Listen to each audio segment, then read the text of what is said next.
I've made Lan Yan for like, I don't know, over 4 months now, I believe, whenever she released.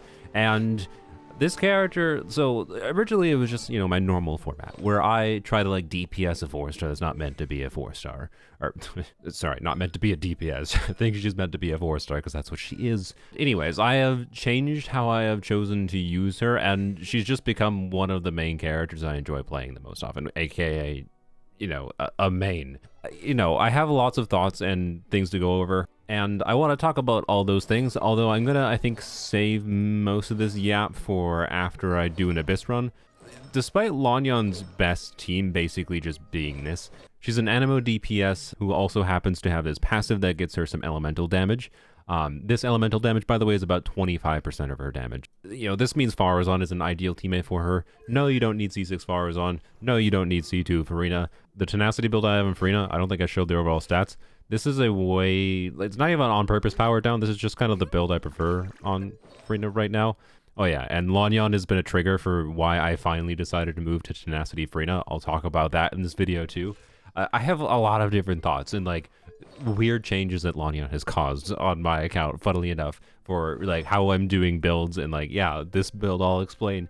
But I want to do a run through Abyss. I really wish there was more alternatives to Furina in the game, but I also want to show that, you know, with as invested as a DPS Lan Yan build as I have, you can actually get away with not using Furina. There is multiple options, notably now. Iansan actually is cool in that Lan Yan herself can get similar damage with Iansan Bennett Faruzan as, you know, having Furina in the team does, but Iansan does not do the damage that Furina herself does, right? So it's not really the same. But also what we're going to see in this Abyss cycle, which I want to use because of the fact that the second side of this Abyss highly punishes using Hydra, right? So if you want to be like me and you want to consider using DPS Lan Yan on the second side of Abyss, you might be like, why do that? It can't be that she can get to the Papilla, right?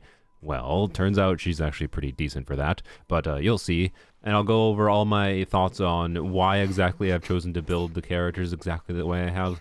But all you really need to know is that I have configured my Lan Yan build, not necessarily in the way that gets the ideal team DPS, but in the way that I have the most fun, which is trying to maximize Lan Yan's personal damage. And that's kind of the nuance of things I'm going to discuss after the fact and explain why I've chosen the things I have, yada yada. Let's just go to Abyss, and I'm going to show both sides with this team on one side and then the official team on the other side. And by the way, to be clear, a lot of what I originally liked about DPS Lan Yan was the fact that you can do DPS Lan Yan on a 4-piece Viridescent Venerer build, and you could still do that. I don't actually have any VV going on the team at all anymore. It's probably still optimal to do that either on Faruzan or Lan Yan. I haven't felt the need to. There's obvious reasons to do that with animal units because Res Shred buffing strong, so use, say, an attack goblet like you normally would use on Lan Yan just for like normal shield utility, and then put a crit rate circlet on her. You can see this is still a DPS Lan Yan build, right? This is still a good build, Lan Yan with good damage. That's what I liked the most about DPS Lan Yan originally, is that you could build her and just change her weapon to switch between a more damage-focused utility for her versus a buffing-focused utility. And if you're just passively interested in DPS Lan Yan, that's what I would probably recommend most people do. The true value of Lan Yan is not that she is the strongest DPS in the game, but simply that she can be a strong DPS on top of being a valuable support. That's originally what I liked about her, but now I just like her 99% as a DPS, right? I only really care about DPS Lan Yan. Shielding Lan Yan is a side bonus to DPS Lan Yan for me. EM is fine. EM with Lan Yan is one of my favorite aspects to Lan Yan's kit, actually, but we'll talk about that after I've yapped enough. I can't even speak anymore. That's a bad sign. Alright, this dude, of course, we want to kill this. Wait a second for it to spawn. Alright, we did damage to it. Can we do that? Yeah, I really wanted to kill that with Faruzan, but it's fine. If I do this better, I can definitely save Lan Yan's second skill entirely for these enemies. So that probably just causes us to get a slower clear here. It's not really that big a deal. It's not a difference of like preventing me from clearing or not. It's just one of those optimizations if you care about trying to optimize your play, even when you meet the threshold to clear regardless. I think I just lost some animal particles there. That was actually kind of bad. As you can see, this team, by the way, is very good at keeping these enemies stunned. These two Fatui ladies are animal resistant, by the way. So this team is at a disadvantage here, especially as I have configured it. but it's also not really struggling, as you can tell. And there you go. Not the best clear I've had, but also not bad. And that was the first attempt. These buffs are useless. Most of Lan Yan's damage is skill damage. A little bit is burst damage. Clap. The burst, by the way, is very useful at, like, breakpoints. Like, you really want to burst every rotation with Lan Yan if we're talking, like, optimized play. Really would have preferred to kill those enemies before having to use Lan Yan burst, by the way.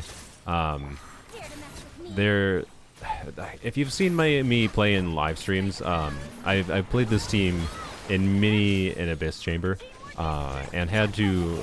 when I played it more and more, you find different ways. Okay, that's fine.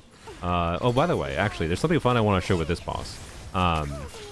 As far as how Lan Yan's skill targets. But anyways, in case you're not noticing, like, an invested Lan Yan here, I'm going to restart because I want to show the thing. But an invested Lan Yan build has a lot of front-loaded damage potential. This makes investment into DPS Lan Yan and your experience relatively breakpointy on a given chamber. Basically, whether or not you can kill enemies before having to use an additional ability on them can meaningfully change your clear times. Anyways, what I want to show here is an interesting nuance to how Lan Yan's skill targets that is quite valuable. Okay, can we kill this with Faruzan? Yeah, we can. All right. Do this. Do that. All right, perfect. That's exactly what I wanted to do. Okay, so what I want to try to do here is try to use Lan Yan's skill, get it to target it as it's flying up like that. So we'll see if it does that move again. Usually this is just a thing that happens like by chance because enemy moves are, you know, mostly RNG. If I had pressed her skill there, I wouldn't have died. That's actually quite rare because, as you know, Lan Yan's shield is very tanky, especially with the C2 Lan Yan that's buffed by Bennett. I blame yapping because I'm trying to be informative, so I play worse. That's my excuse. It's all your fault, not my fault. Clearly, I didn't crit. Oh crap. Okay. Anyways, whatever. Need to be a little bit smart with energy, smarter than we're being. Speaking of energy, by the way, whether or not you burst every rotation, again, it's like front-loaded damage value. Whether or not you burst every rotation on Lan Yan is... I hate you. Anyways, here we go. Look at that. You can see I still did damage to it. That's because I casted Lan Yan's skill as it was flying up. So Lan Yan's targeting on her skill basically checks for an enemy within range when you activate the skill and she just does this jump back, right? And that means that enemies can do things like that move, and they can be way up in the sky, and Lan Yan's skill will still target it as long as you activated beforehand. And there's some fun nuance to delaying her skill usages with that. Anyways, I'm restarting because I'm salty about that burst missing. Like, it's not like I have to restart to be able to clear this. And that was, yes, a problem of the enemy moving around, but realistically, I just wasn't paying enough attention to what the enemy was doing in order to realize I should not have acted my burst at that point, right? And this is a nuance I actually like to, as far as Lan Yan's gameplay, and why I have enjoyed her so much is, one, I just tend to enjoy these kinds of quick swappy teams in general. I am biased towards liking this kind of thing. But also, I just kind of, here, we're gonna do something weird. I don't think that necessarily made sense. Maybe no, it didn't. I didn't have Bennett up there. Whatever. There's a weird little micro optimizations in like the decisions you can make to try to optimize Lan Yan damage output, and I quite enjoy that. All right, and you can see the front loaded damage is quite good, even with a team that's like not theoretically optimal, because like, you know, you would think it would make sense to do something like I'm trying to wait for it to do its next phase. I thought it was going to transition to its next phase already. Come on, please. I love this enemy stalling mechanic. Anyways, what was I saying? Okay, we got a poopy one, but we can get it to jump over here. It didn't jump over here. Never mind. Cool. I love it. Whatever. Your clear times in this enemy vary by like a crazy margin on whether or not it's cringe. No, it's specifically just the randomness of what enemies it chooses to spawn. Not killing. Yeah, the ideal here for a clear is to kill that in a burst, basically. So anyways, I've yapped so much with this enemy specifically. I'm going to try to focus and get like a nice looking clear, because this enemy is just annoying to optimize with most teams in the game because of its RNG installing mechanics. I want to show the nuance, so I'm going to include all that yapping probably, but I also want to show, you know, why I like this team so much.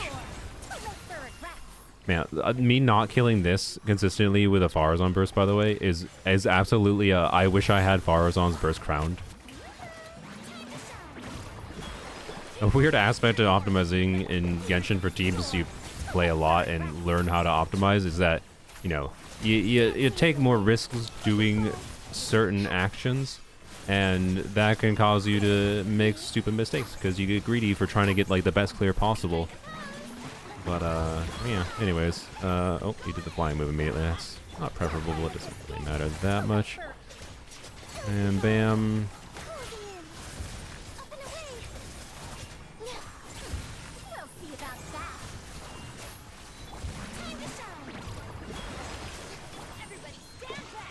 Oh.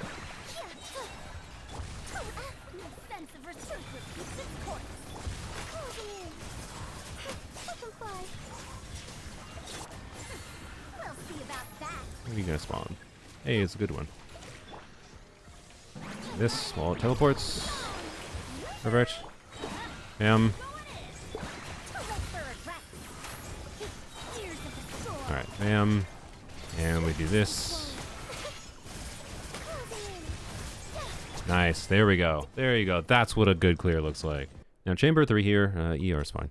This chamber has a Wayab, and this is a burst-reliant team. What I have found in this particular chamber, and with previous abysses with Wayabs in them, is to try to save Faruzan's burst. So the most optimal you can technically have with this team is preventing the Wayab from even having a shield at all. But I'm not going to try to do that unless I do it by accident. Because it's kind of annoying to do, realistically. So instead, we're just going to do some more normal gameplay, I suppose. I will use that and then save Faruzan burst. Try to get some energy back for Lan Yan at least. Let's see here. Do this. And we'll do this. Heal with charge attacks. Like I said, do this slowly. Okay. And do this. This. This. Bam. Alright. I think we're good. Oops. Bam. And shield down. There we go. That's exactly what Wayab optimization looks like on the scene normally. Again, not theoretically perfect, because you can stagger the Wayab. I just don't like having to stagger the Wayab more often than not. It's my personal preference. I'd rather have slower clear, even though I normally like getting faster clears. I have a love-hate relationship with Wayabs, by the way, because I think they are obviously an enemy that's designed to incentivize certain kinds of characters. Let's say, well, wait, Escofia is not on banner anymore. Moika, you know, doesn't technically use energy. Maybe upcoming characters don't use energy. Like, that's what the Wayabs are intended to incentivize for most players. But at the same time, the Wayab mechanics, even with a team like this one, which is very burst reliant, you can get a feel for when you need to time your bursts. Anywho's, let's do a clear through the second side to prove that, yeah, we don't need a C2 Furina for DPS Lanyan. This video is going to be way longer than I intended, I think. Oh well. I like Lan Yan, she deserves it. Before we get official, I actually want to show quick how Iansan performs. The goal here is just to show that the damage numbers aren't really that different for Lan Yan's damage at minimum compared to Furina. Oh, we're stuck. Okay. Kill that. And we do Lan Yan. I didn't have any pyro. Bam. You can see, right, the damage numbers are not that different. The first skill did way less damage than it should have because I didn't have the infusion, but it's fine. That's one of the mistakes you can make with Lan Yan, is being a little bit too fast, weirdly enough, sometimes. But what can happen is that Bened's burst can take a second to actually apply, and you can activate Lan Yan's ability before pyro is applied to Lan Yan, and when there is no pyro or hydro in Furina's context on the enemy, and therefore you won't get the additional damage from Lan Yan's skill. It's very bad to miss that. Okay, so let's say this, and let's say we do this, and then we run outside of the burst. Oh, I still got pyro because I jumped into the burst. See, it's weirdly annoying to not even get the infusion when I'm not trying. I think it's fine. You saw the one instance of Lan Yan not getting her, you know, shield infusion properly, and that also means missing out on a whole bunch of her skill damage. You should pay attention for when that happens if you're DPSing Lan Yan, because that can very well be the difference maker between you clearing an Abyss Chamber faster. On my account, because I have such good team options to deal with the other side of Abyss, it's not really that much of a problem when that happens. But if you have a less invested account than me, you're probably going to have to optimize your clears more than I am, and that's something to watch out for. Now let's try the almighty Fischl. We don't really need to concern ourselves with like maximizing Bennett uptime for the on-field unit, because the on-field unit doesn't spend 10 seconds on field, right? We should be able to fit in Lan Yan burst and 2Es and Faruzan burst and Fischl snapshot all in the rotation. A sight to behold. Right here, right now. Emerge. You asked for it. Wow. Alright, I would not recommend using just Bennett for this thing if you don't have a C6 Bennett, but we should be fine with him. This was some decent play. Should probably put that out. Do this. Wait, I didn't have you going yet. Okay, well, that was maybe bad. Oh well, whatever. Do this. Well, look at Lan Yan's skill doing that. Probably have spent a little bit more time on Bennett there to get through this phase. We should be fine though. That, and E. Okay.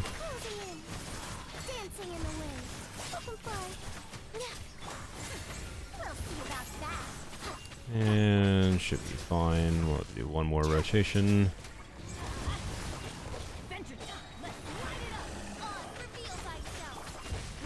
Wait for Bennett burst back. Bam, bam. Alright, bam. And I'm not even gonna burst. That's how confident I am. We can do Faruzan. Oh, I maybe should have bursted it. Uh-oh. Uh-oh. Uh-oh. We're fine, right? We're fine. Uh-oh. Uh-oh. Ooh. Okay. Probably should have... What? I'm just gonna leave that in the video as the clear. Lesson learned. Burst. I also call absolute baloney on the fact that I didn't clear that because the timer said 7 minutes still. Like, actual baloney. Terrible clear.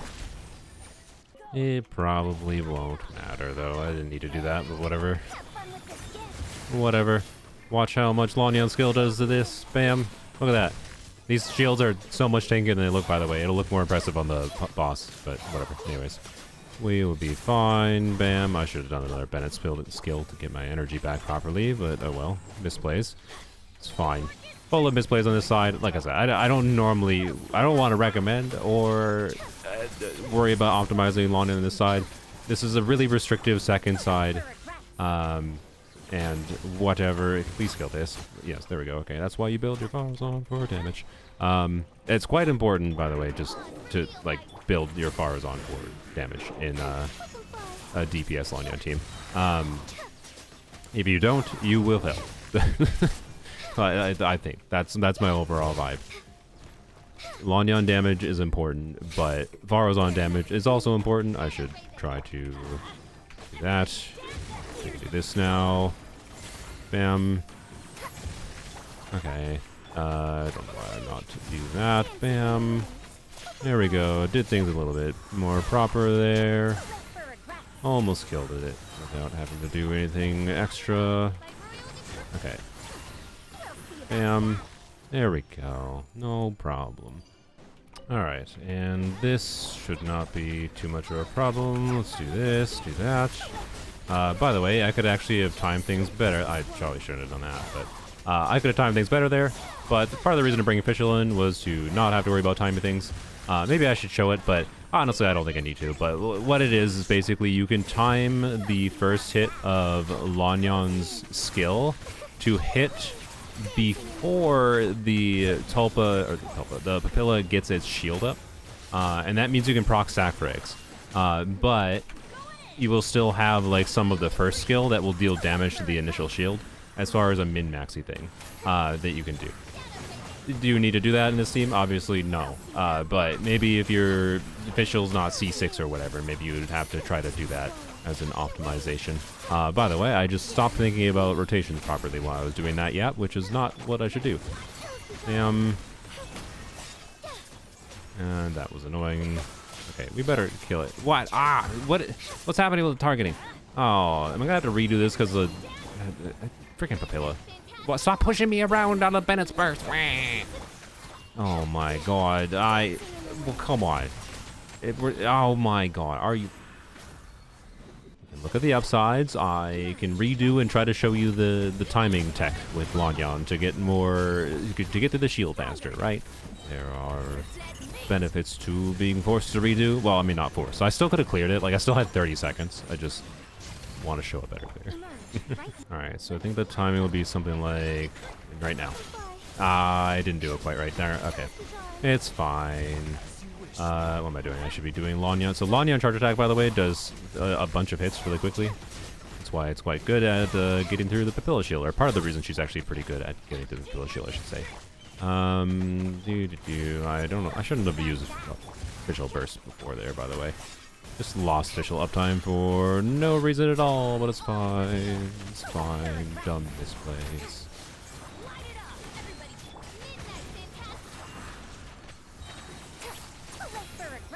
I need Faruzan skill. First, rank.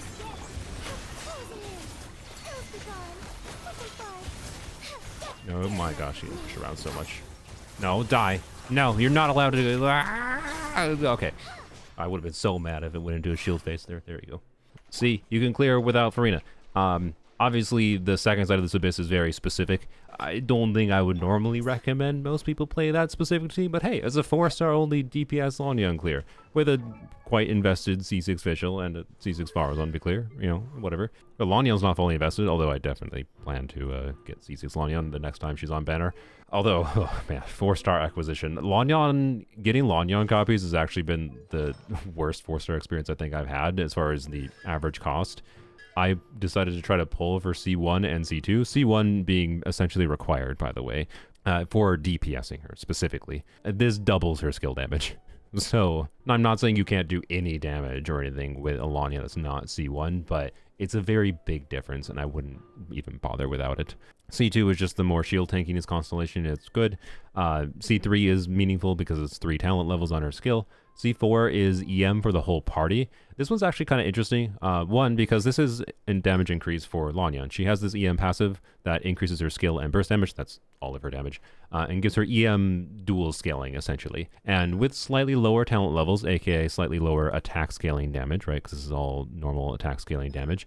This passive essentially made it so that EM was about equivalent as a damage stat as attack percent is. And even with an invested Lan Yan with level 13 skill, it's still a very good damage stat for her. And she's an anima unit who's doing swirl damage, and this is part of why Frags is so good on her. But I'm getting a little bit ahead of ourselves. I want to finish the Constellation yet. The point is, I don't have this Constellation yet. I don't think I'm going to see an enormous increase, but as far as DPSing Lan Yan goes, C4 makes more of a difference than C2 does. And then the other funny nuance is that Lan Yan in the Furina and Bennett team in particular, remember, she is doing some instances of pyro damage most of the time with her skill conversion.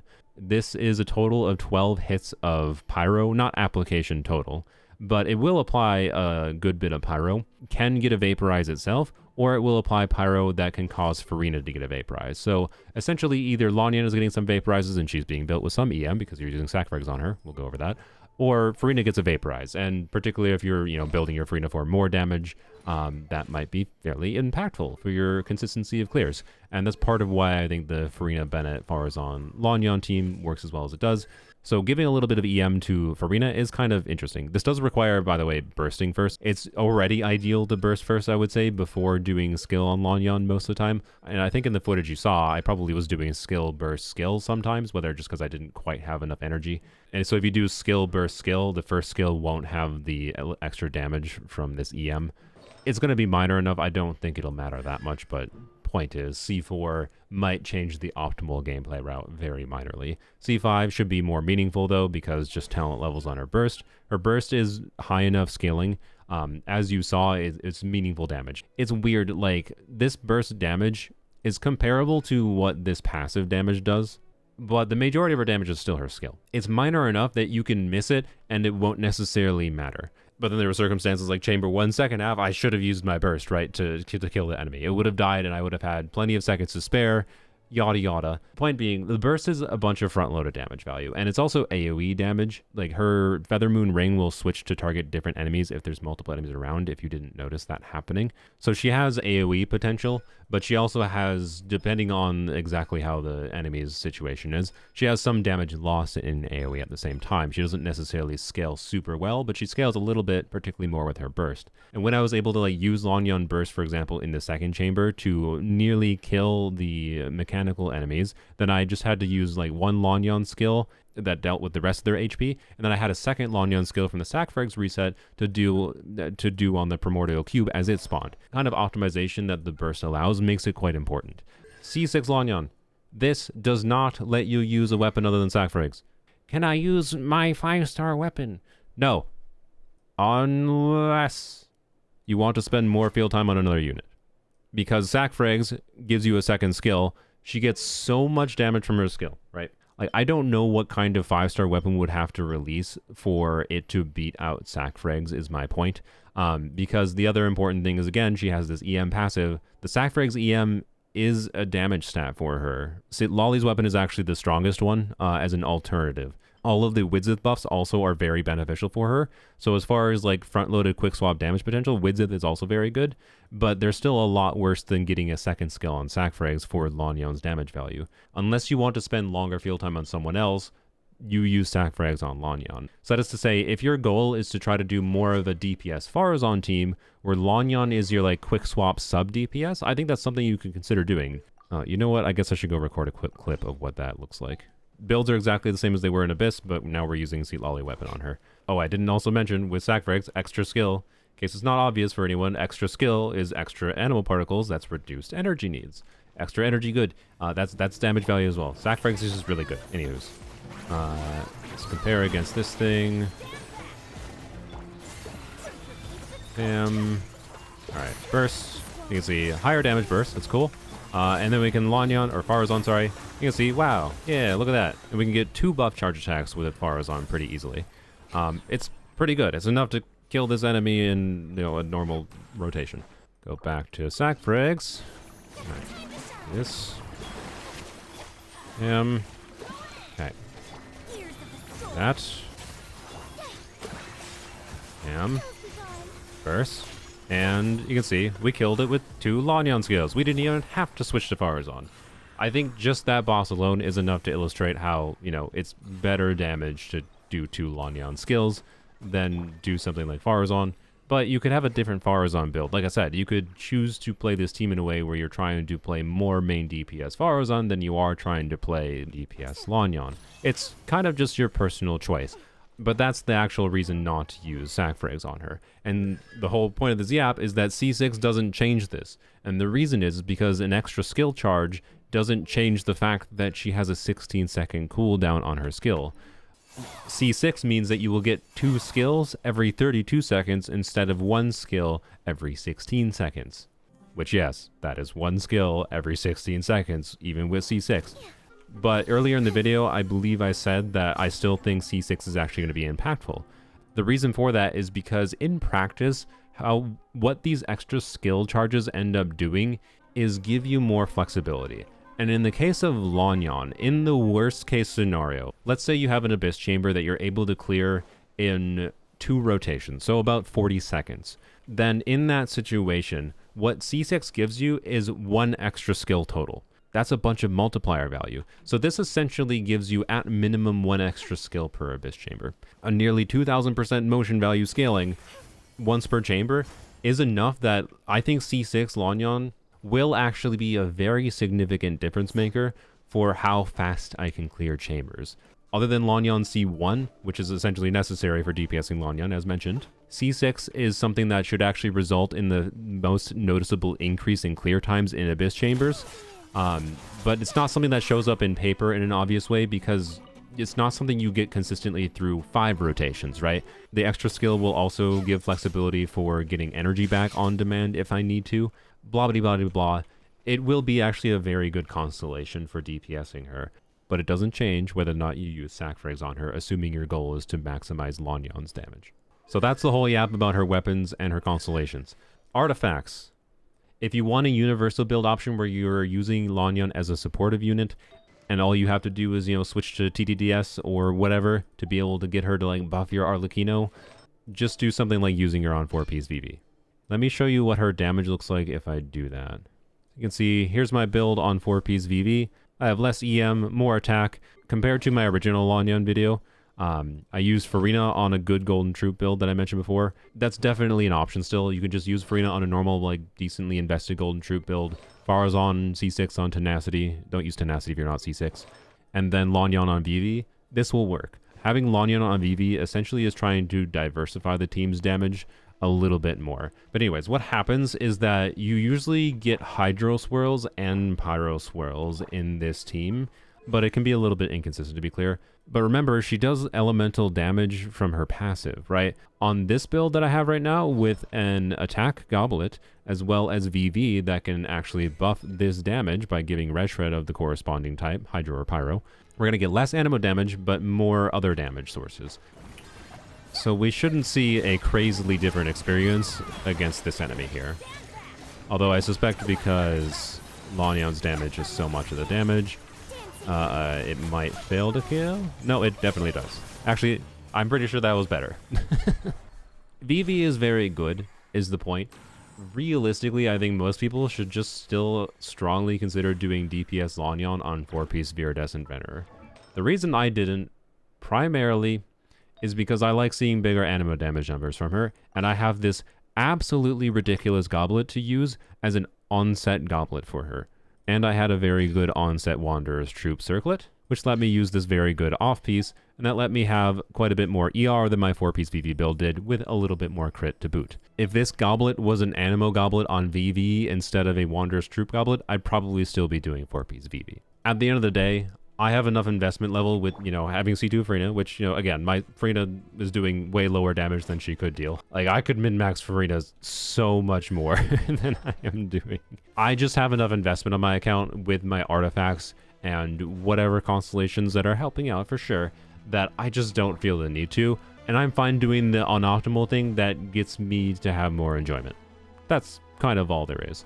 To be clear, by the way, I've done testing in Abyss with that VV build versus my 2-piece build, and usually it's not a crazy difference in clear times, because your clear times in Abyss are generally breakpoint dependent, so the team doing additional diversified damage doesn't matter if it's not enough to reach a new breakpoint of killing an enemy faster, which depending on the enemy situation in a particular Abyss, it might matter. Like, I haven't tested this in this current Abyss cycle, might matter more. In my case, really what I should maybe do is try to get an onset circlet on VV that has a couple ER rolls, like just a little bit better of a circlet than this one, that would let me use this Animo Goblet as an offset while doing 4-piece Viridescent, and then I kind of have the best of both worlds situation. And 2-piece attack percent, 2-piece EM, 2-piece Animo damage bonus, all those work. You can kind of mix and match as you please. You might be wondering if there's a 4-piece bonus other than 4-piece VV that could make sense on her. There is actually 4-piece Golden Troop though. I tested the set on her. If you are someone that is in the category of not using sac frags in favor of doing Widzith or Sea Lolly weapon on her, so just doing one skill, I believe you should have the full 70% skill damage bonus if you switch into Lan Yan, immediately skill, and then burst after skilling. Then this could actually theoretically be her best artifact set.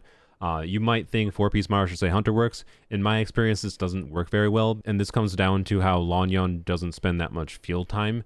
You swap into her, you do her damage quite quickly, and these aren't unusable by any means. You should get some of the crit stacks at minimum. But I found there was inconsistency, like it didn't really seem like I was getting that much value from the crit, and the 2-piece bonus does nothing.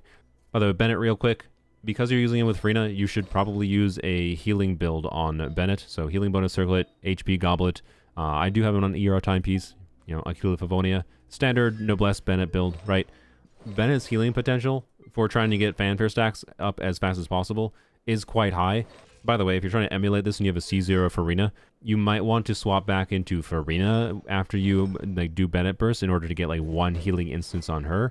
And that's just to get more fanfare built up for damage bonus. I don't know for sure that that's worthwhile to do because of the fact that I have C1 and C2, of course. But again, C1 is the one that's, I think, making the bigger difference. I don't have to do that at all, and I can't test that on my account to see exactly what the difference is. I know people have had success doing DPS Lanyan without C1 Furina, but optimal gameplay might look a little bit differently is all that I think that is important to be aware of without Furina Constellations. And as far as Furina's build herself, realistically, if you do have C2 Furina, you probably should, spec your Furina in more and do damage than I have.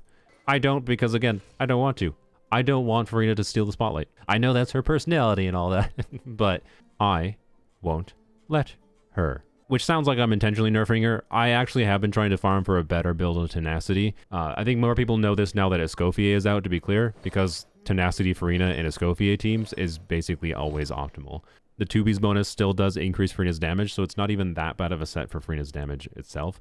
I did a testing stream where I tried to compare an equivalent investment, like with the same total number of like crit stats and substats, with Golden Troop versus a Tenacity build, and for like every single team that had an on-field attack scaling unit with Furina in it, 4-piece Tenacity was better than Golden Troop. This team has 2 units that are doing meaningful attack scaling damage. Tenacity is better in this team. But depending on what exactly your investment is on Lan Yan and Faruzan, that might change the value of the attack percent buff for them. So on your account, depending on your artifacts available, that might be different. I started farming some of these artifacts for Furina to stay on a Tenacity build pretty much permanently, and then this let me min-max things a little bit more by putting 4-piece scroll on Faruzan, which the 2-piece doesn't do anything, by the way, but the 4-piece, you don't get 40% damage bonus because she's not a Natline unit, but you do get 12% damage bonus. And I also happen to have a good onset goblet and just really good artifacts in general for crit stats on 4-piece Cinder City, so that results in a Faruzan build that's just very good. You basically don't even need any energy recharge with Favonius Warbow, at least.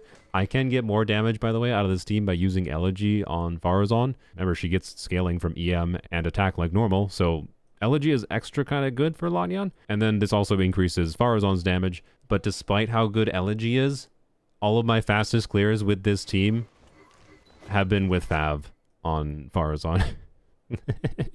It's possible when I get C6 Lanyan, having more flexibility with the extra skill and extra front load of damage might make Elegy actually beat out Fav.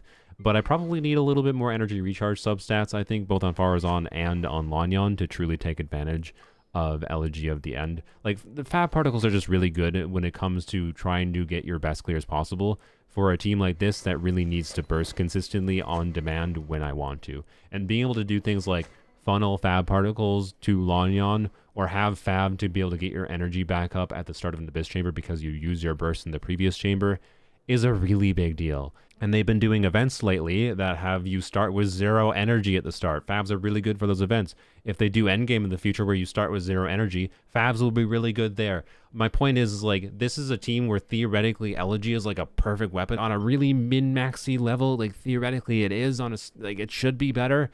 But in practice, Fav is better. So, like, 5-star weapons are bait, I guess. Supportive weapons in particular, though, are just kind of weird because of the fact that they're competing with Fav.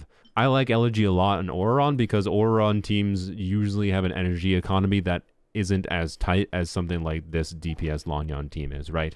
I'm just kind of saying this, where, like, as far as 5-star weapons on this team go, they kind of don't matter, funnily enough. The only thing that really matters is if you have a 674 base attack weapon for Bennett. I really adore how strong her synergy is in the whole team with 4-star weapons. So, and Fabbo is actually the one Fab weapon they give completely for free. But again, at the end of the day, what I found optimal for me might not be optimal for you. C6 Faruzan, a lot of the damage is anima damage. So like C6 Faruzan is obviously meaningful, particularly because if you don't have C6 Faruzan, it's a lot harder to build Faruzan herself for damage. At the same time, this actually is a team that is more easy to get away with not having C6 Faruzan. And the reason is because you normally want to do charge attacks on Faruzan anyways. And in case you weren't aware, a big problem with a non-C6 Faruzan is because, like, if you're using Faruzan in a Shao team, you don't normally want to do a charge attack because that's extra rotation time that you want to spend on Shao to do damage with him. But she generates energy from her charge attack. Unless you have her C6, then her C6 triggers her pressurized collapse, which actually generates energy. In this team, with 2 skills on Lan Yan and doing charge attacks on Faruzan, and Faruzan being on-fielded with Fab, ideally, you can get away with a non-C6 Faruzan. Obviously, I can't turn off this Constellation to go and show you that, but I have had people tell me that they've made DPS Lanyan work without C6 Faruzan, and it works pretty well, but obviously it will be worse.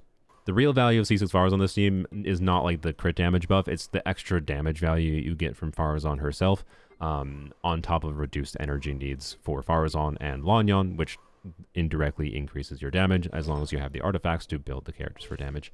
And I think that's kind of all I have to say that's guide oriented. I don't think I'm going to like advertise this as a DPS Lanyan guide per se, but safe to say this is basically a DPS Lanyan guide with a showcase of how much stronger my Lanyan in specific has gotten. Which technically she herself hasn't gotten crazily stronger. It's just I have learned how to play the team better and change the supportive artifacts. Like that's why I spent so long yapping about that. I have changed the supportive artifacts around enough that that has affected Lanyan's damage more than Lanyan's build itself. I feel like I'm getting 5-star value from this character. Does that mean she's kind of power creep in some way? Yeah. Don't really think this character should have or needed to power creep Zhongli.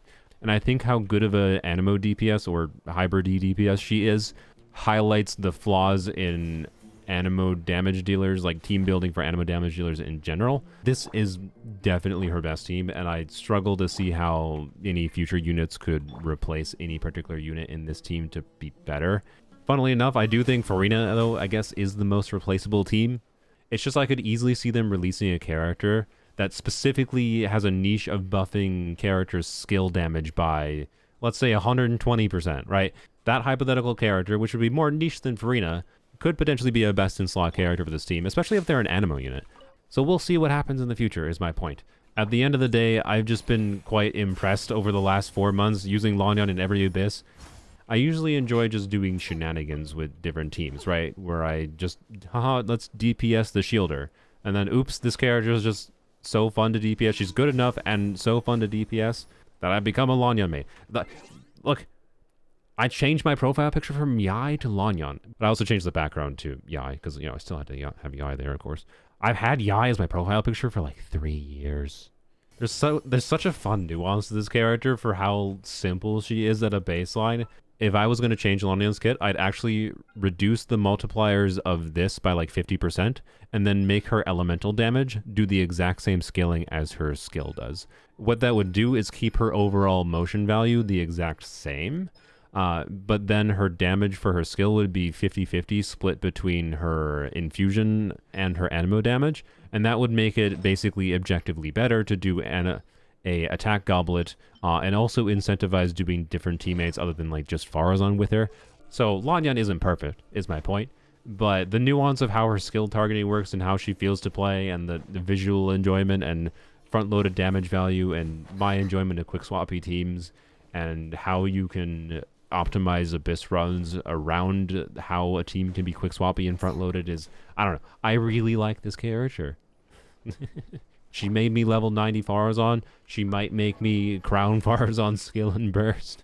It's a rare moment of enjoying a character so much that I want to do everything I can to min-max her value. So expect to see a video in the future, probably less in-depth than this one is. It'll probably just be like progress updates rather than all the things I have learned updates. At minimum, I'll probably make a video, you know, when I get C6 Lanyan, to wish me luck in that endeavor. My Lanyan pull acquisition rate is such that I'm assuming it's going to cost me 300 pulls to get 3 more copies of Lanyan. I'd be really happy if I got lucky and saw her on Skirk's banner coming up, but we'll see.